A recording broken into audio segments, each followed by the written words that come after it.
Masih, Bu. Terus, Bu. Ya, baik. Human artinya virus ini menyerang pada manusia, tidak bisa pada mamalia yang lain karena reseptornya yang sesuai dengan CD4 manusia. Kemudian imunodefisiensi berarti menyebabkan penurunan sistem imun ya. Dan virus ini adalah mikroorganisme jenisnya virus begitu ya. Ini gambaran virus HIV. Seperti halnya virus-virus yang lain, virus HIV ini memiliki lapisan membran yang penuh akan protein dan lemak ya, glikoprotein dan lemak. Jadi ada lapisan glikoprotein, di sini disimbolkan GB120, GB41, kemudian lapisan proteinnya ini lipid membran. Nah, ada juga enzim yang dimiliki oleh virus, yaitu enzim reverse transkriptase yang membantu virus ini berikatan dengan CD4. Nah, yang membedakan mikroorganisme jenis virus dengan mikroorganisme jenis yang lain apa? Kemampuan virus itu memang berbeda dengan bakteri, jamur, ataupun parasit gitu ya. Kenapa? Karena virus memiliki mikroorganisme ini lebih canggih begitu ya dibandingkan yang lain. Karena virus memiliki, ada argumen, memiliki RNA. Ya, RNA. Apa itu RNA? Reoksiribonukleat acid ya, atau asam nukleat reoksiribo gitu ya. Asam nukleat rantai tunggal gitu ya. Ada apanya di RNA ini? Kalau kita mengandung DNA, deoksiribonukleat acid ya. Asam nukleat deoksiribo, rantai ganda. Nah, kalau virus rantai tunggal. Apa sama-sama mengandung apa? RNA ataupun DNA itu? Sama-sama membawa kromosom ataupun membawa informasi genetik ya, materi genetik. Sehingga kalau masuk ke dalam tubuh inangnya atau hospesnya bisa mengubah sifat dasar sel. Karena memang virus memiliki RNA dan RNA itu mengandung informasi genetik. Ya, bisa merubah sifat dasar sel. Nah, ini adalah kemampuan dari si virus. Ketika RNA virus ini bergabung dengan CD4-nya manusia, maka CD4 itu akan berubah ya sifat genetiknya. Sehingga cara kerjanya akan sesuai dengan kemauan si virus. Perkembangan virus HIV di dalam tubuh manusia ini ada beberapa tahap. Ya, yang pertama siklus replikasi virus, yang kedua pengaktifan virus. Jadi tahap yang pertama siklus replikasi virus. Virus HIV itu merupakan jenis retrovirus ya, atau virus yang membawa informasi genetik karena memiliki RNA dan sifatnya adalah prominent atau menetap ya di dalam tubuh. Komponen inti virus ya dan juga lapisan-lapisan virus yang tadi ya, ada protein, glukoprotein dan lemak akan masuk berikatan dengan CD4. Apa itu CD4? CD4 adalah inti dari T helper. Siapa itu T helper? Bagian dari limfosit T.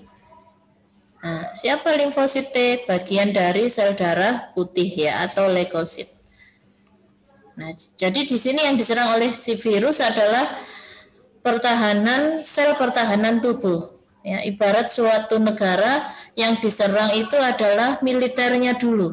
Nah, sehingga untuk masuk ke atau untuk membunuh rakyat-rakyatnya lebih mudah. Begitu pula dengan virus HIV ya. Limfositnya dulu dihancurkan, leukositnya dulu dihancurkan, nanti akan mudah menghancurkan sel-sel yang lain. Nah, ini adalah kelebihan dari si virus HIV. HIV akan memasukkan RNA virus ke T helper dengan bantuan enzim reverse transkriptase, ya, sehingga akan terjadi pemrograman ulang.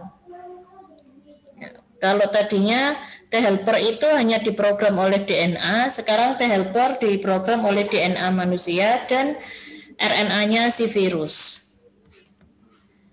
Virus bersatu dengan CD4-nya T-helper dan ini menjadi provirus atau infeksinya permanen. Jadi sekali virus itu ada di dalam tubuh manusia, maka selamanya virus itu akan tetap ada. Ya, jadi sekali sakit HIV selamanya sakit HIV. Nah, obat-obatan yang ada tidak bisa membunuh virus. Yang bisa dilakukan obat-obatan antivirusnya adalah menekan jumlah virus, ya, menekan perkembangan virus. Nah, nanti kita pelajari lebih lanjut. Pada tahap yang kedua, pengaktifan virus, ya, virus ini sudah mulai bisa ditularkan ke orang yang lain, meskipun tubuh dari orang yang pertama kali terinfeksi virus belum muncul tanda gejala. Tapi virus sudah mulai masuk ke dalam tubuh, ya.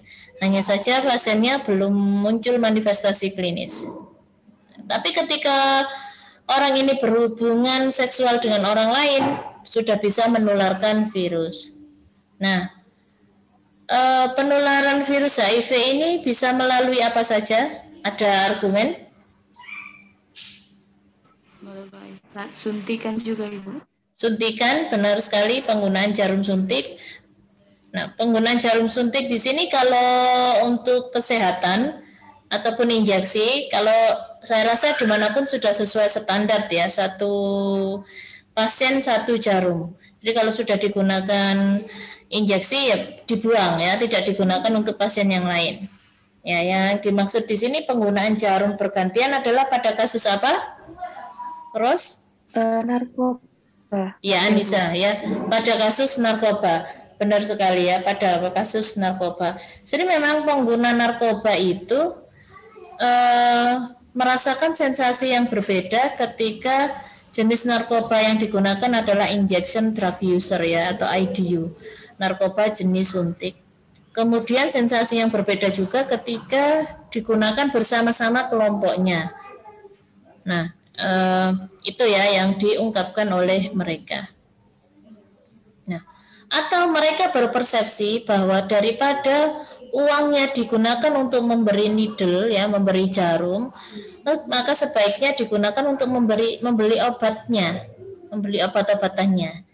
Ya, jarumnya itu satu aja untuk bergantian atau satu aja bisa dipakai beberapa kali. Gitu, ya, ada yang mempersepsikan demikian. Nah, selain penularan virus melalui penggunaan jarum suntik bergantian atau melalui, kalau jarum kan berarti berhubungan dengan darah, ya. Selain melalui darah, bisa juga melalui apa penularan virus? Melalui darah dan sekret, Bu, cairan. Melalui sekret atau cairan, lebih spesifik mungkin apa? Cairan apa di sini? Darah, Ibu. Ya, cairan darah. Selain cairan darah, kalau sekretnya itu mukosa seperti air liur atau mungkin sekret pernafasan, ya, lendir, itu bisa nggak menularkan virus? Bisa, Ibu. Bisa. Bisa, Bu. Oke, berarti hanya dengan berciuman bisa tertular virus HIV? Kalau dari yang satu, terkena lendir yang satu gitu, Ibu? Tidak, Bu. Ya, kalau melalui lendir tidak bisa menularkan virus, ya. Jadi cairan atau lendir seperti air liur, ya, kemudian apa tadi, sekret, ya, itu tidak, atau lendir pernafasan itu tidak bisa menularkan virus HIV. Jadi cairannya harus spesifik, ya, yaitu cairan darah atau cairan sperma dan cairan vagina. Satu lagi adalah ASI, ya, cairan ASI. Nah, kenapa darah, sperma, cairan vagina dan ASI ini menjadi reservoir atau tempat yang cocok bagi virus HIV berkembang atau bertahan hidup. Reservoir itu kan artinya tempat mencari makan